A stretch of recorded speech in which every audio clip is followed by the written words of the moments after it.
ఒక అడవిలో బిల్లు అనే ఒక ఎలుక ఉండేది. అది తిండిబోతు ఎలుక.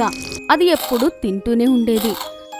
బిల్లు ఇంటి సభ్యులు ఎప్పుడూ దానికి నచ్చజెప్తూ ఉండేవారు. బిల్లు నాన్న, ఇంత తినడం మంచిది కాదు. నువ్వు లావు అయిపోతావు, ఇంకా అనారోగ్యం కూడా అవుతుంది. లేదు అమ్మా, ఏం కాదు, నన్ను తిననివ్వు. అడవిరాజు సింహం పుట్టినరోజు. రాజు అన్ని జంతువుల్ని పార్టీకి పిలుస్తాడు. బిల్లు కూడా రాజు పుట్టినరోజు వేడుకకు వెళ్తాడు. అక్కడ అన్ని రకాల వంటలు చూసి బిల్లు చాలా సంతోషిస్తాడు. ఇంకా అతను చాలా తినడం మొదలు పెడతాడు. రాజు ఇంకా అన్ని జంతువులు బిల్లుపై చాలా కోపంగా చూస్తారు. అందరూ దాన్ని ఇంటికి తిరిగి వెళ్ళమని చెప్తారు. ఇంత రుచికరమైన భోజనం చూస్తూ నేను ఎలా ఆగగలను? మజా వచ్చింది. బిల్లు తిండి పిచ్చి అస్సలు తగ్గలేదు. అది మెల్లిమెల్లిగా లావవుతూ ఉంది. ఒకరోజు బిల్లు స్నేహితుడు దానిని ఒక చెరుకుగడ దొంగతనం చేయడానికి పిలుస్తాడు. అరే, చెరుకుగడ అయితే తీయగా ఉంటుంది. పద, భలే మజా వస్తుంది. పద పద. బిల్లు తన స్నేహితుడు ఇద్దరూ కలిసి చెరుకు తోటకు వెళ్తారు. కానీ అక్కడ బిల్లు అవి చూసి తింటూ కూర్చున్నాడు. ఆ తర్వాత, అరే బిల్లు, తొందరగా రా. ఇక్కడ నిలబడడం మంచిది కాదు. మనం తొందరగా ఇక్కడి నుంచి వెళ్ళిపోవాలి. పద. బిల్లు తన స్నేహితుడి మాట వినలేదు. అక్కడే నిలబడి చెరుకు తింటూ ఉన్నాడు. అప్పుడే కొద్ది సమయంలో ఒక పిల్లి అక్కడికి వస్తుంది. బిల్లు పిల్లిని చూసి పారిపోతూ ఉంటాడు. కానీ అంత ఎక్కువ తిన్న కారణంగా తాను పరుగెత్తలేకపోయాడు. బిల్లు చాలా ప్రయత్నించిన తర్వాత ఒక చెట్టు కిందకు వెళ్లి దాక్కున్నాడు. అరే భగవంతుడా, కొంచెంలో తప్పించుకున్నాను ఇవాళ నేను. ఇప్పటి నుండి నా అతి తిండిని తగ్గించాల్సిందే, మారాల్సిందే. ఇక ఇంత బరువు, ఇంత తిండి పరిగెత్తడమే కష్టమయ్యింది నాకు. బిల్లుకి ఇప్పుడు తెలిసొచ్చింది. ఇంకా ఆ రోజు నుండి అతను తాను తినడం తాగడం తగ్గించాడు. మెల్లిమెల్లిగా బిల్లు బరువు తగ్గాడు. ఇంకా చాలా వేగంగా పరిగెత్తగలిగేవాడు. 2 కోతులు ఇంకా మాయానది. గట్కేసర్ అడవిలో ఒక మాయానది ఉండేది. అందులో చాలా జలజీవులు నివసిస్తూ ఉండేవి. అందులో కొన్ని జలకన్యలు కూడా ఉండేవి. ఆ నది ఒడ్డున ఒక పెద్ద మామిడి చెట్టు ఉండేది. ఆ చెట్టుకి ఉన్న మామిడి పండ్లు తినడానికి 2 కోతులు అక్కడికి వచ్చేవి. ఒకదాని పేరు బంటి, మరొక దాని పేరు బబ్లు. వాళ్ళ ఇద్దరికి ఒకరింటే మరొకరికి పడేది కాదు. ఇద్దరు ఎప్పుడూ కొట్లాడుతూనే ఉండేవారు. ఒకరోజు బంటి ఆ చెట్టు మీదకు ఎక్కి కొన్ని మామిడి పండ్లు తిన్నాడు. దాని తర్వాత బబ్లు అక్కడికి వస్తాడు.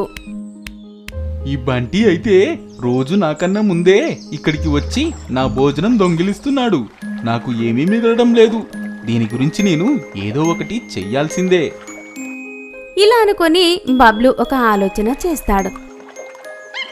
ఒకరోజు బబ్లు ఆ చెట్టు కింద దాక్కుంటాడు. ఇంకా బంటి రావడం కోసం ఎదురు చూస్తూ ఉంటాడు. కొద్ది సమయంలోనే బంటి ఆ చెట్టు మీదకి వస్తాడు. అక్కడ కూర్చొని ఆనందంగా మామిడి పండ్లు తింటూ ఉంటాడు. అప్పుడే బబ్లు మెల్లిమెల్లిగా మీదకు వెళ్ళి బంటిని కిందకు నదిలో తోసేద్దాం అనుకుని మీదకు వెళ్తూ ఉంటాడు. కానీ ఆ చెట్టు కొమ్మలు చాలా బలహీనంగా ఉన్నాయి. బబ్లు బంటిని తోసేద్దాం అనుకునేలోపు ఆ చెట్టు కొమ్మ విరిగిపోతుంది. ఇంకా బబ్లు కింద నదిలో పడిపోతాడు. అరే బంటి, నన్ను కాపాడురా, నన్ను కాపాడు. నాకు ఈత కూడా రాదు, నేను చచ్చిపోతానురా. అరే నన్ను కాపాడురా, కాపాడు. నేను ఎందుకు కాపాడాలి? నువ్వు నన్ను చంపాలని చేశావు. దానికి నీకు తగిన శాస్త్రి జరగాల్సిందే. కానీ బంటి మళ్ళీ ఆలోచనలో పడిపోతాడు. తనలో తాను ఇలా అనుకుంటాడు. ఒకవేళ నేను కూడా బబ్లులానే ఆలోచిస్తే నాకు వాడికి తేడా ఏమూ ఉంది? నేను వాడిని కాపాడాలి. అలా ఆలోచించి బంటి చెట్టు యొక్క ఒక కొమ్మని నీళ్లలో వేస్తాడు. ఇంకా బబ్లు దానిని పట్టుకుని నదిలో నుండి బయటకు వస్తాడు. వెంటనే బబ్లు బంటికి ధన్యవాదాలు చెప్తాడు. ఇదంతా నదిలో దూరంగా ఉన్న ఒక జలకన్య చూస్తూ ఉంటుంది. ఇంకా అది వెంటనే బంటి ఇంకా బబ్లు దగ్గరికి వచ్చి ఇలా అంటుంది. బంటి, ఇవాళ నువ్వు చేసింది చాలా ప్రతీకారమైన పని. అందరూ ఇలానే ఆలోచిస్తే అంతా మంచిదే అవుతుంది. అందుకే నువ్వు నాతో పాటురా, నేను నిన్ను మా మాయా రాజ్యానికి రాజుని చేస్తాను. అవునా? కానీ నాకు ఈత రాదు. ఇంకా నాతో పాటు బబ్లుని కూడా తీసుకొని వెళ్ళాలి కదా. సరే బంటి, నేను ఇప్పుడే నిన్ను నా శక్తులతో నీకు నాలాంటి చేపలాంటి రెక్కలు ఇస్తాను. దాంతో నువ్వు నీటిలో ఈదగలవు. జలకన్య మాయతో బంటి ఇంకా బబ్లుకి చేప యొక్క రెక్కలు వస్తాయి. ఇంకా ముగ్గురు కలిసి నది లోపలికి వెళ్తాయి. ఈ మాయా నదిలో ఎన్నో రకాల చేపలు, బంగారు చేపలు, తాబేలు, మెరిసే పూలు అన్నీ ఉన్నాయి. 2 కోతులు చాలా సంతోషిస్తాయి. బంటి ఇంకా బబ్లు, మీరు ఇద్దరు ఎప్పుడు ఇలానే సంతోషంగా ఉండండి. మన ఈ విషయం ఎవరికీ చెప్పకండి. ఇలా బంటి ఇంకా బబ్లు మాయా నదిలో జీవనం పొందారు. మోసం చేసే సింహం ఇంకా వడ్రంగి పిట్ట. ఒక దట్టమైన అడవిలో ఒక పెద్ద సింహం ఉండేది. అడవి దాని రాజ్యం. అందరూ దానిని చూసి భయపడేవారు. అన్ని జంతువులు ఆ చోటికి కూడా వెళ్ళేవారు కాదు. ఎక్కడైతే సింహం షికారుకి వెళ్ళేదో. ఒకరోజు షికారుకి వెళ్తూ ఉండగా సింహంకి ఒక జింక దొరుకుతుంది. దాన్ని తింటూ ఉండగా ఒక పెద్ద ఎముక వెళ్ళి తన గొంతులో ఇరుక్కుంటుంది.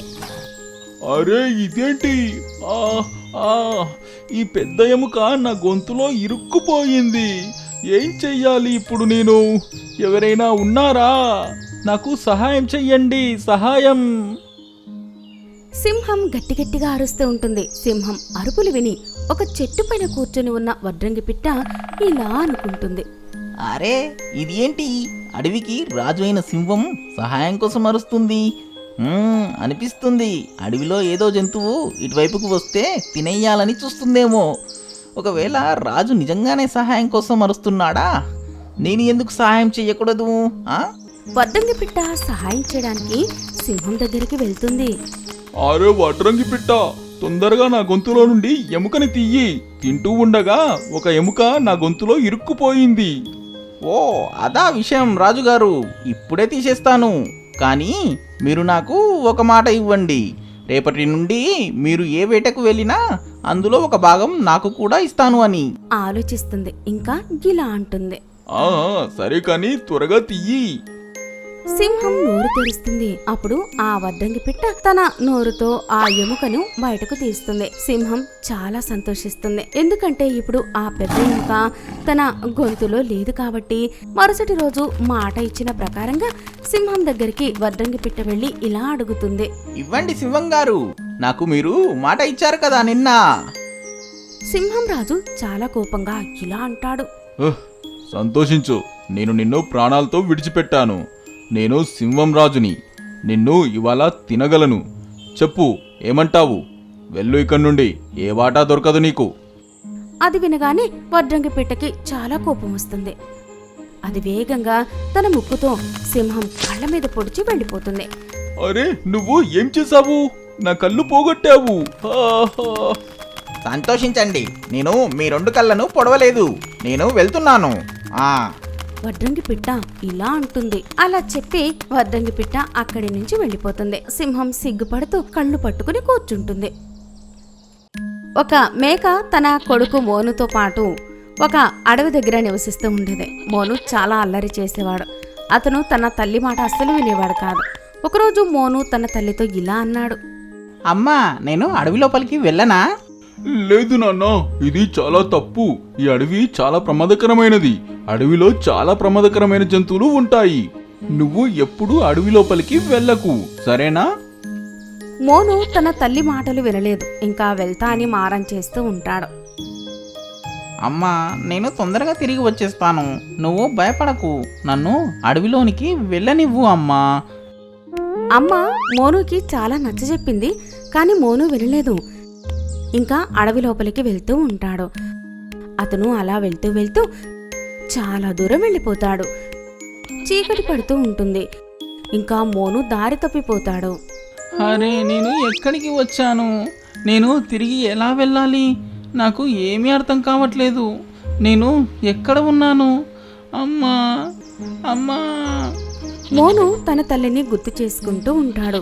మోను చాలా గట్టిగా ఏడుస్తూ ఉంటాడు. అతను అక్కడ చుట్టుపక్కల దారి వెతుకుతూ ఉంటాడు.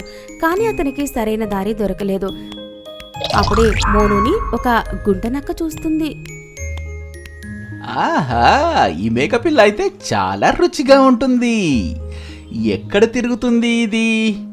ఆహా, నేనైతే దీనిని వండుకొని తినగలను, ఇంకా పచ్చిగా కూడా తినగలను.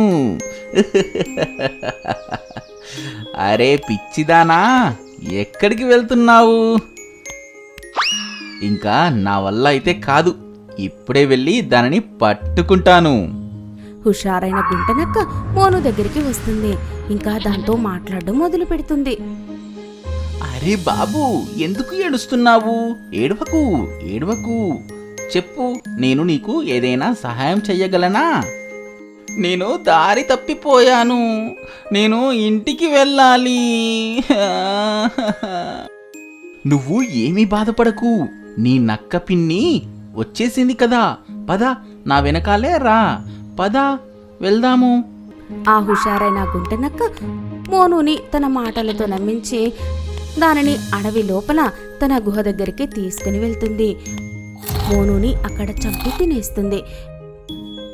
ఇంకా అక్కడ మోను అమ్మ తన కోసం ఎదురు చూస్తూ ఉంటుంది.